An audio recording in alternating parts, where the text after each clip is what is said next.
this gap between intention and behavior broader or more narrow, right? What do we need to, what are the ones that make it broader? And then what are the things we need to do for each one of those top 6 that I presented in this series to make this, that you're actually doing the behavior that you have the intention to do to get the intended result. Hi, welcome to the Judy Terrell Show, where I explore topics intended to optimize every body 50, 60, 70, and above. Hi, everybody, and welcome to episode number 6, the final episode in my series on the intention behavior gap in weight loss and what you can do about it.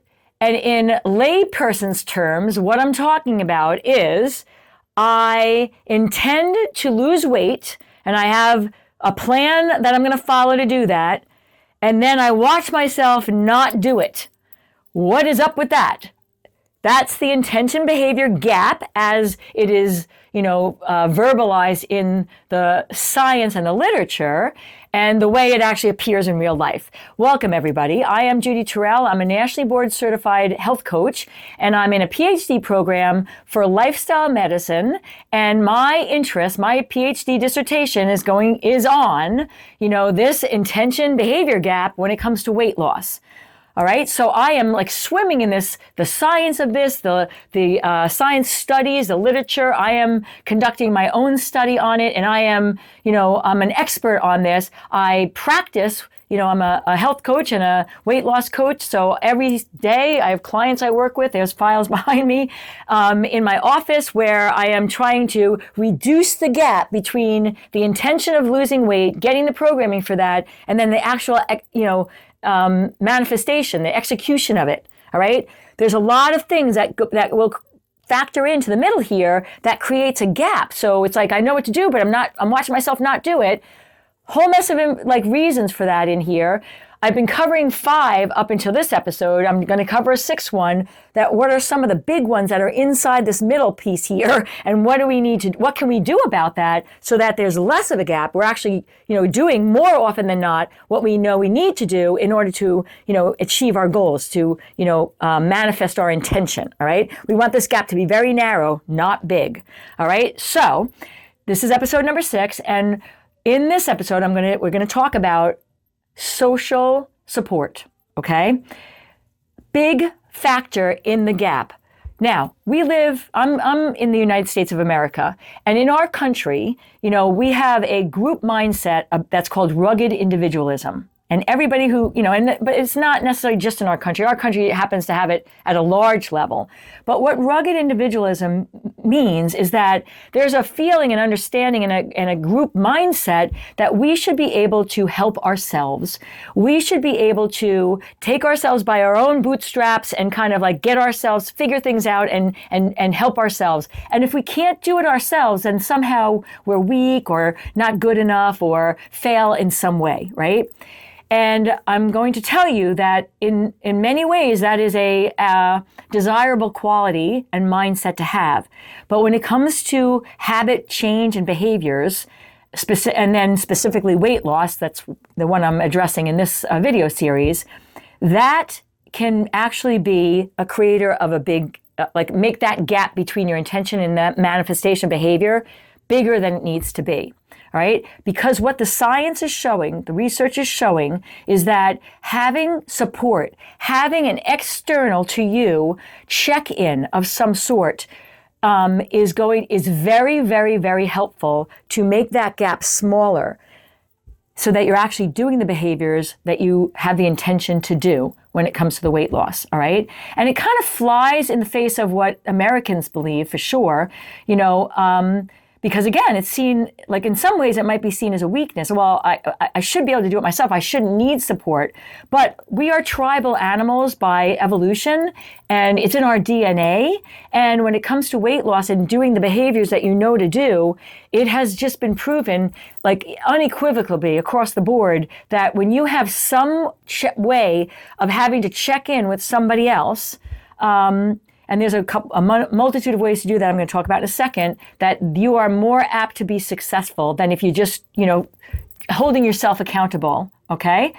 So how does this show up? What are some methods that you can use to get that kind of, to build into your own program? So in essence, you are doing it, yourself, but you're recognizing that yourself needs to have a check-in and needs to have support, okay? So, one of the ways it's most accessible to us right now is there are programs that you can buy apps for where you are actually getting a program for weight loss, and then you're checking in with somebody virtually. Your Second 50.life is my virtual platform that is designed for both men and women over 50 and 60, 70, and 80. And it includes pre-recorded video information on exercise and how to do it, whether you're fit and in good health, or if you have bad knees, bad shoulders, a bad back, whatever. It includes information on how to eat for weight management and how to eat for health management. It includes information on the psychology of aging and what do we need to do in our heads, because let's face it, this aging thing is not for the faint of heart.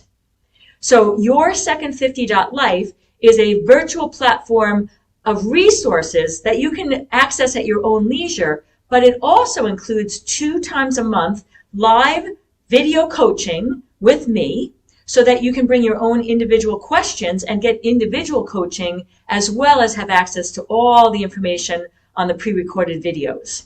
So please check it out, because we're all in this together and we got this. All right. I myself have a platform, Your Second 50, for a mere $45 a month. And then what that involves is weekly check-ins and bi-monthly group Zoom coaching sessions. So the check-ins on some sort of regularity, it could be once a day, it could be once a week, it could be once every 2 weeks, but having a check-in with somebody that you have to report, something that you're tracking. It could be scale weight, it could be body fat percent, it could be a measurement of your thigh, it could be, whether you were successful at eating 3 vegetables every single day, over the last week, right? So it's something that you're checking in with, but you're checking in with somebody else, and you have to check in with somebody else. And the knowledge of that is invaluable to keeping yourself to doing the behaviors. That has been shown to narrow the gap. Whereas when you don't have that and you're just checking in with yourself, life can get in your way, and your battery power for actually holding yourself accountable to yourself gets lower, just because of life. But having a check-in with somebody else or a group, AA works like this. You have to go to AA. Anybody who's, alcoholic knows that AA has been one of the most successful programs, and it's because you regularly attend group meetings, now virtually since COVID or in person, and you're checking in and you're hearing. So the second part of this is you have a check-in, but in addition to the check-in, it's also helpful to then have feedback, right? You're hearing other people's stories about what has helped them. You're getting more coaching, tips for actually following the behaviors that you need to do or to make them easier to follow. So this kind of connection with an outside of you social, support is proving invaluable. And there are so many methods to get that now. So, in my practice, I have people who come locally, and I design the program for them, and then they have every 4 weeks a check-in. We come in, we measure whatever we're tracking, we go over what was working, what isn't, we get more information, more clarity. This didn't work, let's not do that now, let's do this, following the path and getting that feedback, and then, modifying to keep going, right? And that has been shown to narrow that gap. You're going to be more apt to follow the behavior than if you didn't have that check-in.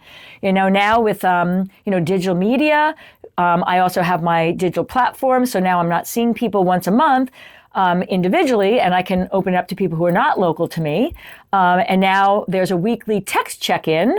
And so there's a weekly contact, or how are you doing? What are we tracking? How are you making progress for that? And then built in twice a month, a group, Zoom or, virtual coaching session. I designed this platform with the knowledge and the research that shows what is the most effective at helping people to bridge that gap between intention and behavioral manifestation, the actual doing of something that involves habit change, right?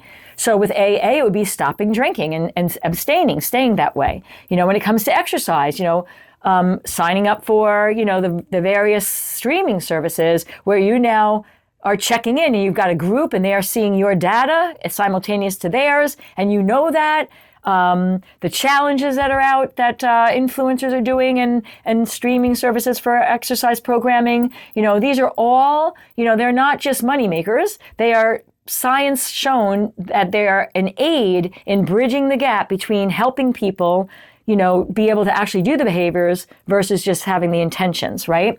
Prior to COVID and prior to Peloton, people were buying exercise equipment at home and then they didn't have any sort of a check-in outside of themselves and they became coat hangers. But then, Peloton was one of the bigger ones to start this. You could be linked online. You're in a group. They're seeing your stats as you're going. You create, ride groups, and now the actual utilization of the home use cardio equipment went from like a lower level to really high because there was a social support, a check-in, right? In some way, shape, or form, and accountability. So this is my sixth, factor, main element of what are the things that are the top 6 that I'm aware of that will make this gap between intention and behavior broader or more narrow, right? What do we need to, what are the ones that make it broader? And then what are the things we need to do for each one of those top 6 that I presented in this series to make this, that you're actually doing the behavior that you have the intention to do to get the intended result, right?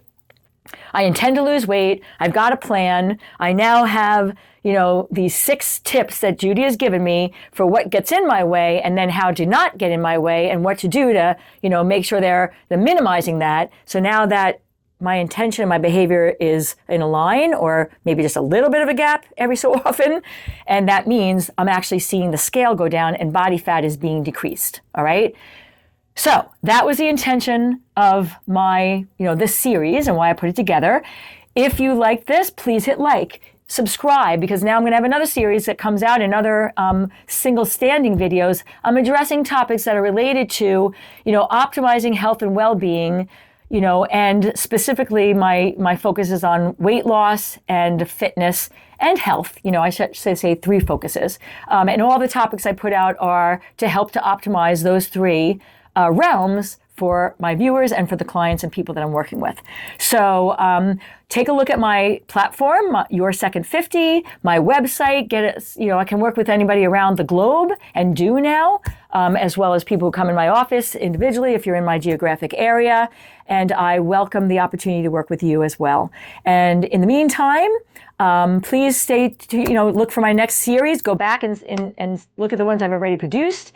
And until we meet again, make every minute on this planet count. And you have got this, whatever this is that your goals are. And if you'd like to have access to some of my additional resources, I can be found at Facebook, Instagram, YouTube, and on my website, www.judyterrell.com.